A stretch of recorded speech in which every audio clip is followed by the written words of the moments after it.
International Chamber of Commerce, Atlanta, Georgia, presents the Presidential Business Investment Luncheon with the President of Ghana in the United States of America, bringing together two major economic forces to highlight the new business destination, Ghana, and its economic growth across the world. For a country with the most untapped natural resources, its new leader, His Excellency, President John Dramani Mahama, will make this all-important trip to meet with business executives in America in an attempt to project Ghana into a new economic height.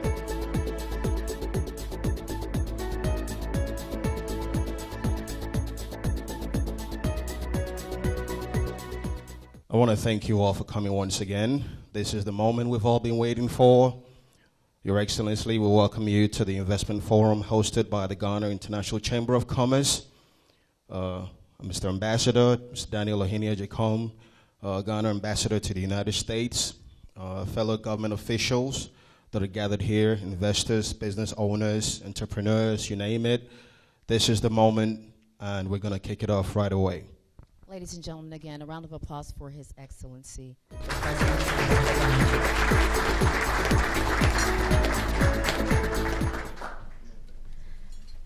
At this time, as the President prepares for his remarks, it is indeed my delight and pleasure to invite to our podium for this afternoon's occasion the Honorable Ghana Ambassador to the United States, Ambassador Daniel Ohinia Jacom.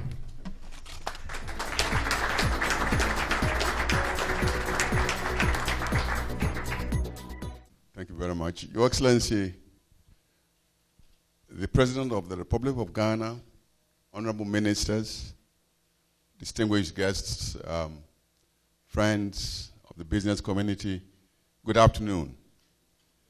First of all, we apologize for the slight delay in our being here with you, but we are very privileged and indeed happy to be amongst a group of investors that I believe have shown interest in Ghana and our development, and I want to be part of that experience. Let me be very brief. My role is to simply introduce some of the key members of our delegation, which has been in Atlanta for a couple of days, and before then, we have been in New York attending the General Assembly. I'll start from the extreme right.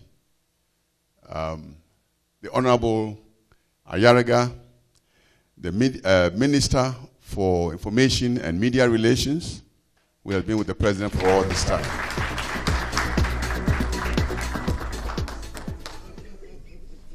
The next is a very key member of the government, the Honorable Minister for Trade and Investment, Mr.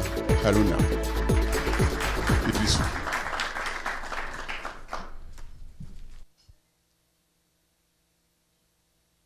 I'm sure most of you know today is very easy to read and learn about personalities. I don't need, I think, to introduce our president. But let me give you a short history of who our president is. He's been a member of parliament.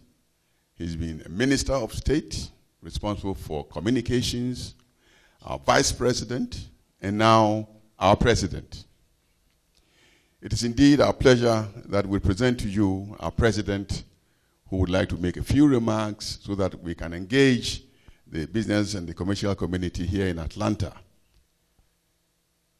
Throughout the few days we've been here, we've been engaged with discussions with some other business personalities.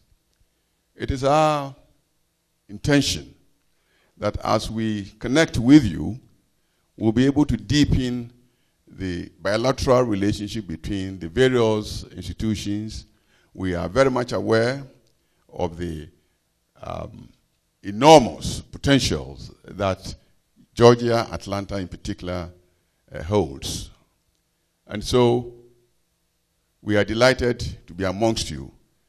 It is our expectation that following this luncheon, we'll be able to strengthen, expand, and deepen the bilateral commercial relationship between Ghana and, of course, the various institutions here represented this afternoon. So once again, without much ado, I'd like to invite the President of the Republic of Ghana to make a few remarks. Thank you very much.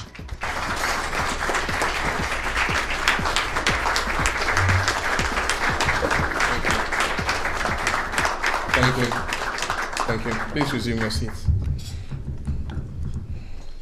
Thank you very much. I guess I prefer this format, get the formal speeches out of the way, and then you can concentrate on the food and enjoy it better. So I'm going to be brief. I've been talking a lot over the last nearly 10 days or 11 days. I've given many speeches. I guess I can just recite them like a poem, but I'd just make a few remarks about my country, Ghana, and we can share lunch, and then maybe I'm sure there will be some interactive session where we can share some more information. All of you know Ghana. It's on the west coast of Africa. To the south, we have the Atlantic Ocean. To the north, we have Burkina Faso. To the east, we have Togo and Benin and Nigeria, and to the west, we have Cote d'Ivoire, and of course, Liberia and Sierra Leone in that direction. Ghana was the first sub-Saharan African country to gain independence from colonial rule, and for a long time became a beacon of the liberation struggle in Africa. And so Ghana became the headquarters for all the freedom fighters from all over the countries who carried Ghanaian passports and had a safe haven in Ghana, to be able to conduct their various struggles. From 1960, many other African countries joined Ghana and became independent. We continue to play our role in the liberation of the African continent until apartheid in South Africa was overthrown. From then on, Ghana was lost in the wilderness for quite a while. We, again, as a pioneer in Africa, pioneered coup d'etats. We promptly dispatched our first president in 1966, and after that followed a series of coup d'etats. People ask me, what accounts for Ghana's success? And I say simple. We had hit rock bottom. When you hit rock bottom, there's no further down you can go. The only direction to go is up. And so we've been climbing since then. Ghana, again, was the first, I guess, in Africa to return to structural adjustment. We embarked on an economic recovery program in 1984. And we've been implementing structural adjustments, probably the longest in the world. We've been a good student of the IMF and World Bank, and sometimes we've been bad students of those two institutions. Our economy has been growing averagely since we started the economic recovery program in the 80s, an average of 3 to 4%. But recently, in the 2000s, we are hitting the upper 7% and 8%. In 2011, at the advent of Ghana's oil and gas industry, we posted the highest growth in the world of 14%. Currently, we grow averagely at about 8%, and it's our vision to maintain a growth of 8% continuously over the next 10 years or so. We believe that that would help us transit from being a lower middle income country into being a full middle income country. Ghana is just one of the success stories happening in Africa. I believe that Africa is emerging. Things are changed in Africa as a result of the long negative perception created in the international media about Africa. People still think that Africa is a basket case where all that happens is famine and hunger, children dying of starvation, wars and conflict and disease. Unfortunately, that is not the case. There are many success stories in Africa. Africa has turned around. And like I said in the UN, What Africa is seeking is not the sympathy of the rest of the world, but partnership and opportunity. And I believe that with that environment, Africa can stand on its own feet. Ghana is one of the countries showing the way with democracy and constitutional governance. In 1992, we adopted a new constitution, and we've never looked back since. I believe that the successes we are posting are the dividend of the democracy that our people, have grown since 1992. We have seen an expansion in GDP, and currently Ghana's GDP stands at some $40 billion and growing at 8% per annum averagely. And so we believe that we should be able to double the size of our gross domestic product over the next 7 years or so. And there are many sectors that are opening up. Like any country in transition, we have seen the service industry overtake agriculture. 3 years ago, the service sector became the largest contributor to GDP in Ghana. And so financial services, transport, tourism, ICT, communications are the largest sector currently contributing to Ghana's growth. Of course, agriculture is important and still is the backbone of our economy. Cocoa is our leading export, and Ghana's cocoa is placed as the best in the world, and so we earn a premium for cocoa coming from Ghana. One of the things we've tried to do in agriculture is to increase the value of what we export. We want to shift and diversify our economy and shift from being a primary produce exporter to a country that exports, processed goods, at least to the secondary and tertiary levels. And so we're looking to process more of our cocoa. We're opening a new gold refinery in Ghana to process some of our gold into refined gold and into jewelry for export.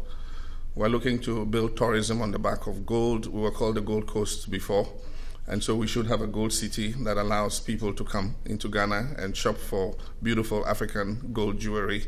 And so those are all programs we have on the drawing board.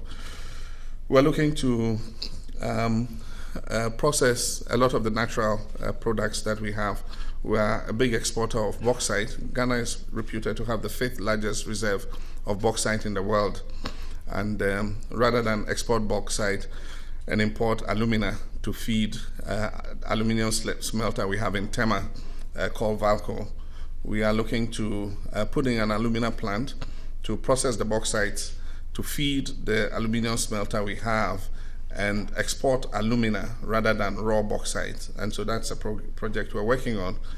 We're looking to place Ghana in a position where it becomes the biggest exporter of power in the sub-region. Ghana has a comparative advantage for production of power from the immediate post-independence era when we collaborated with the United States of America, President Kwame Nkrumah and President John F. Kennedy, together with Kaiser of USA, came out with a vision of a big hydropower plant on the Volta River, and as an off-taker of that power, they built the Valco smelter, aluminium smelter, which was owned by Kaiser USA for a very long time.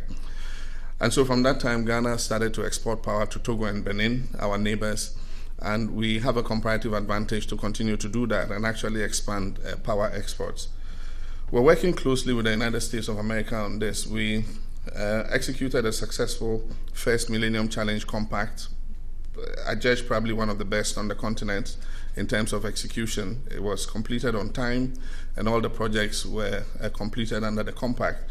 And so naturally, it was not surprising when United States of America chose Ghana as one of the countries to implement a second compact. We're working on that second compact, and we're focused on energy production because we believe that going forward in Africa, the one factor that is going to constrain economic acceleration and development is the lack of energy. My own country went through a power crisis recently when the West African gas pipeline that brings gas from Nigeria, across 4 countries, Togo, Benin, and Ghana, and of course Nigeria itself, was disrupted. And so we have vowed never to find ourselves in that position again. And so we want to produce enough power not only to feed ourselves, but to export that power to other countries. So under the new MCC, we're working on both generation and distribution. And we're creating a power pack that allows independent power producers to come into public-private partnerships with us to set up power plants in Ghana using the huge reserves of gas we've discovered recently offshore to produce energy both for Ghanaian consumption and for export. We're collaborating with the US in the Partnership for Growth. We're part of AGWA, and we're also working together on the Feed the Future program to improve food security not only in Ghana but across the whole of Africa. And so that leads me to agriculture. It still is the second largest contributor to our GDP. And our main thrust in terms of food security in agriculture is the introduction of medium to large scale commercial agriculture and modernization of our agriculture. For a long time, our agriculture has been carried on the backs of smallholder farmers using the cutlass and the hoe to produce. And they produce mainly as subsistence farmers to feed themselves. And then if there was an excess, they took it to the market. Now we're encouraging young people and entrepreneurial-minded people to go into agriculture to produce basically to feed the market and for export. And so as part of our program with America on Feed the Future, we are introducing a project on commercial agriculture that is going to create medium to large-scale commercial farms. And the unique thing about it is these medium to large-scale commercial farms are going to register the small farmers all around them, and they'll become like nucleus farms, transferring technology and other knowledge to the small farmers and providing a market for their produce. And so when they have produce, the larger nucleus farms will buy the produce of them and send it to the market. We're looking to establish a commodity exchange to improve, marketing of agricultural products, and we're collaborating with an American company, Bloomberg, to build agricultural warehousing across the country to be able to preserve food, all through the year. Our major intervention in agriculture is to increase productivity of our farmers, and so we're giving them improved seeds, we're giving them agro inputs, fertilizers, pesticides and herbicides at the right time in order that they can increase their productivity, even if they use the same acreage that they are used to. We're also increasing the amount of agriculture under irrigation so that our farmers would be able to crop year-round instead of once a year like they are used to doing.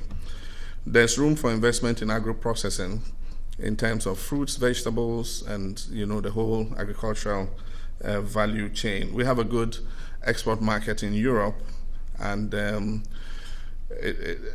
Accra to any of the European capitals is a 6-hour flight. And so every night we are able to dispatch fresh vegetables, cut flowers and all that. And by morning when the European capitals are opening, these vegetables and flowers have arrived. And so there are good opportunities there. Africa still has 60% of the world's arable lands. And I believe that we can put more of those lands to agricultural production. Transport is another area of our interest. Our whole investment vision is to create Ghana as the hub for investments into West Africa. And so it's a hub and spoke kind of vision. Ghana's brand is a stable, secure democracy that is peaceful and provides safety. And so a lot of investors find it convenient to put up their regional offices in Ghana and use Ghana as a platform to reach out to the rest of the sub-region. And so that's the concept we're promoting. And we're doing it in all sectors. We want Ghana to be the energy hub of West Africa. We want Ghana to be the transport hub of West Africa. We want Ghana to be the petroleum refining hub of West Africa. And to just name, we want Ghana to be the financial services hub of West Africa. And so that's the idea we're promoting and hoping that we can get many investors to join us to be able to do this. To do this, we must develop the infrastructure to a good standard to attract investments. And so we realize that government on its own cannot leverage all the investment necessary to improve infrastructure. So we've come up with a new concept of public-private partnerships where we're able to concession out key economic and social infrastructure to investors to put their money in, operate over a period, and recoup their investment with profit. And so some of the major highways that have quite heavy traffic, we're looking to bring partners to develop those highways and toll them, put toll plazas, and escrow the amounts of money that come from using these roads to service whatever investment is put in. We're looking to expand our ports in order that more ships can come in. There's already growing traffic. When you take off from Accra, if you are lucky to be seated on the left side of the plane, just look out of your window, you see the Tema port, and you see a long queue of ships waiting to come in and offload their cargo. That is because we have landlocked neighbors, Niger, Mali, and Burkina Faso, and they take a good proportion of their cargo through our port. And so we have to expand those ports so that the turnaround time for ships is much quicker. We are rehabilitating our railways. Currently, 95% of all transport in Ghana is by road, and we want to diversify that. And so we're rehabilitating our railways. We've started with the Western Railway line. We began the procurement to put in the Western Railway line from our second port city, which is Takoradi, to our second largest city in the middle of the country, Kumasi. And then we also have an Eastern line, which comes from the premier port, Tema, to the middle of the country, Kumasi. And we're looking to extend that rail line to our northern border so that we can easily move goods to Burkina Faso and the northern part of the country along the rail line rather than move them by trucks as we currently do. So, all in all, I guess things are going well. Ghana's democracy has matured, and from 1992, we have been implementing constitutional governance and respect for human rights. We probably have one of the most vibrant and free media landscapes in the world, not in Africa, in the world. I dare say Ghana's media is more independent and free than even here in America. We have hundreds of radio stations and hundreds of newspapers, and journalists are free to publish anything. We have a very vibrant social media, and because of the Ghanaians in the diaspora and the need for a lot of information, the internet and websites are all abuzz with all kinds of information. And in the morning, the political talk shows are very heated. And I say that if you're president of Ghana, if you survive from 6 a.m. to 10 a.m., those political talk shows, then you can enjoy the rest of your day. And so I believe that with that kind of platform, Ghana is poised to take on the world as a partner, and is open for business. Thank you very much.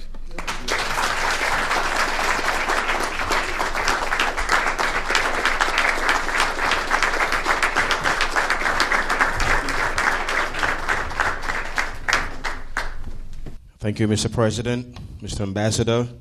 It's certainly an honor to have you talk to us about where Ghana is going next. I'm sure by the time we leave today, we'll have a new sense and a new feeling of what we're going to do going forward.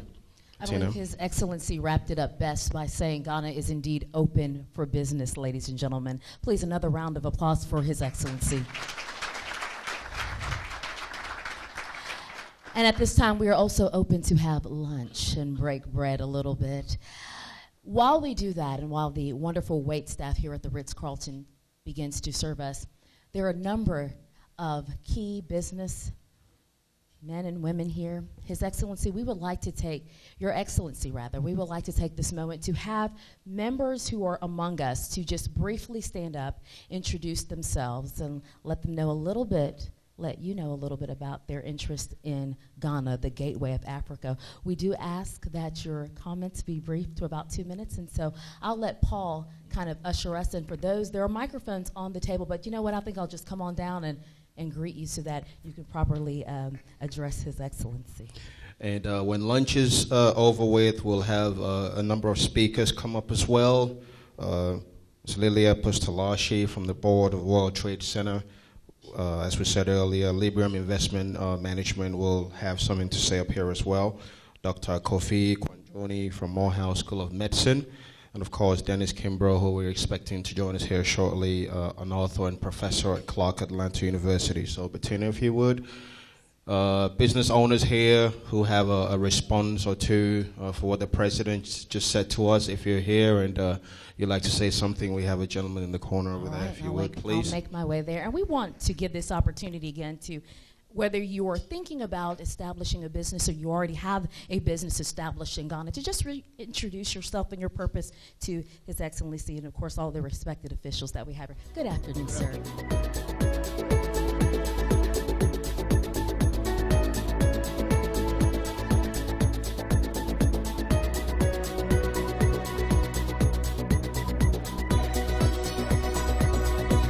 Area of concern, one of them is tourism. And when I lived in Ghana for 12 years, I felt strongly that more African Americans should see Ghana.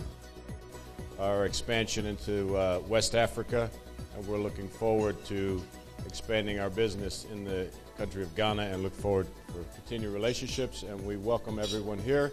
Come visit the great state of Texas as well. That's right, that's right. Tourism. Yeah, I guess I talked about tourism in passing as part of the services industry, but let me say that tourism has been one of the fastest growing sectors in Ghana's economy.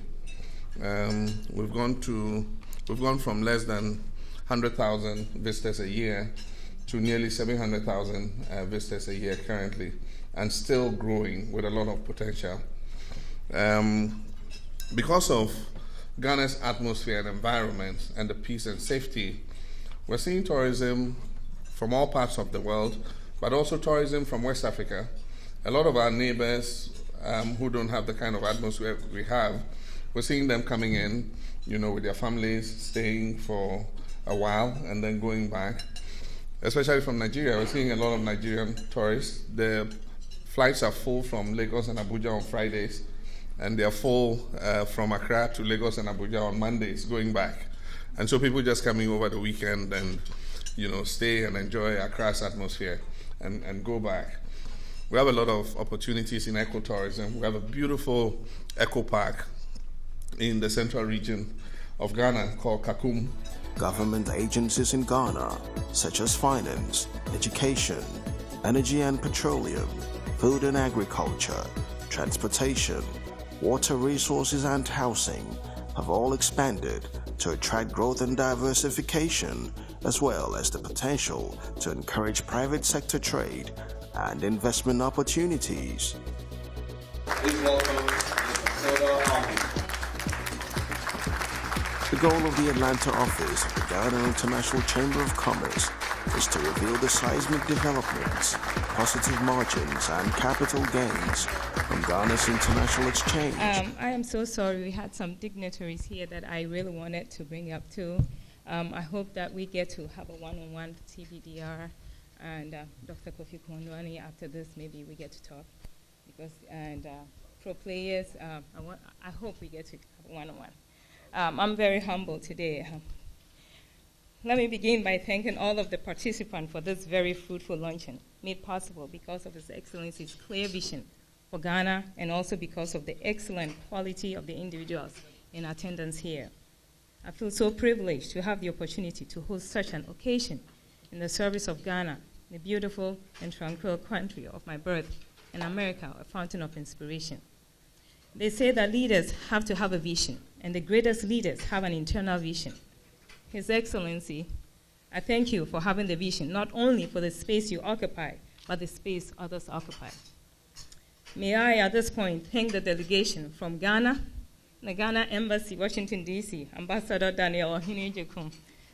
I've been bugging your phones back and forth.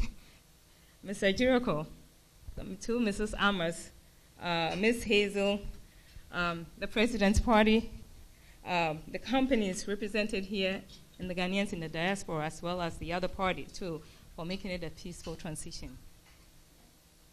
My dynamic team for the sleepless night here in Atlanta in putting this together, and their amazing ability to adjust to all circumstances. Michael Ayittey, Israel Amechi, Tope, Elubiosi, Same, Maitland Davis, and Juice Bigfellow, which is Julius Chum. My special giant, Lilia Postolachi, and Cream de la Crop, Ms. Pam Onyanyo. I remain convinced that we need to build upon the progress we have achieved in strengthening business relationships with Ghana. The first step in this direction is to inventory what is available for investors. The second is to look at common frameworks that are mutually beneficial. Third is we have to maintain momentum and ensure that commitments are met. This implies an ongoing role for monitoring the framework, which our colleagues at the ministries are constantly refining.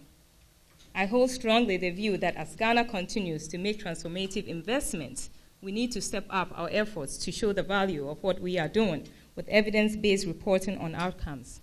Therefore, Ghana International Chamber of Commerce will offer its services to His Excellency, to the mission, so we can follow up on projects for investors that have come through the chambers. We will facilitate seamless and transparent transactions with consistency to eliminate bottlenecks. What is clearly needed now, however, is prioritizing the various areas of interest for emerging countries in Africa. The success of structural reforms and investment in emerging markets, such as Ghana's, can be greatly enhanced by support from partners in developed countries. And our principal role as Chamber is to be the platform for facilitating long-term and meaningful relationships for stakeholders on both sides. And in closing, if you would all be so kind as to indulge me, I would like to read a short quote taken from His Excellency's recently published book, My First Coup d'etat. And the quote reads as follows: "We plan our lives according to a dream that comes to us in our childhood, and we find that life alters our plans. And yet, at the end, from a rare height, we also see that our dream was our fate. It's just that Providence had other ideas as to how we would get there. Destiny plans a different route, or turns the dream around as if it were a riddle, and fulfills the dream in ways we couldn't have expected." For me, this quote serves as a metaphor for this occasion that has brought us all here. As I reflect back on our initial vision and plan for this event, I can tell you without a doubt that the hands of Providence altered those plans in so many profound ways. Yet here we are, and here I am, so pleased and so humbled at the unexpected way that destiny has rendered this occasion successful.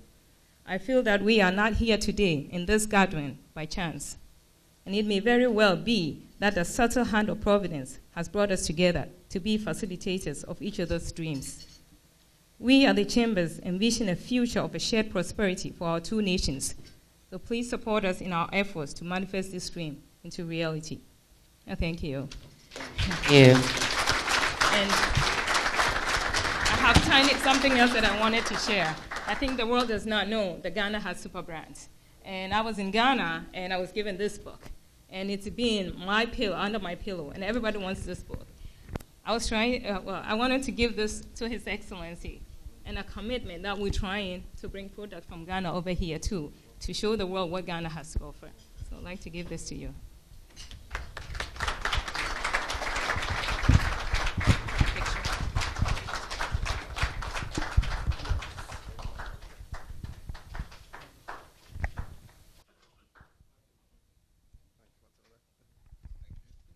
Thank you, Matilda. It's such an honor to have worked with you. Now, talking about dreams, I had two, and today one of them has come true. As a little boy, I always had an ambition to do what I'm doing right now. And as I started doing it in my later years, I had the ambition to host something on the national grid. I'm also a very good hairstylist, and I'm not going to tell you how I got into that, but when I finally did, it hit me that there has to be a destination to that, and I made it a point that one day I'm going to get to trim the president's hair. And thankfully, yesterday the call finally came. They said the president is in town and looking very scruffy. Oh. And I would like to appreciate Ms. Dorcas, who initiated that. And obviously, when I walked in to take care of the president, you could imagine what the feeling was like. So, Your Excellency, I'm truly grateful again. You're welcome.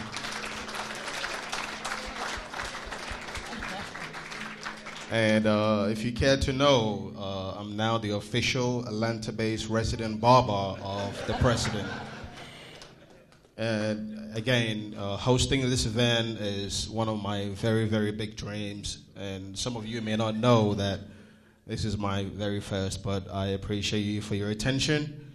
And the third dream that came true is to co-present with a notable TV presenter who's also Ghanaian by everything, Ms. Bettina Boatinier from NBC Birmingham. I'm truly grateful and honored to have worked with you, and obviously for all of you who have come here to witness this forum. Ghana has made a global impact, and for the GHICC, this forum has all the ingredients for growth and development.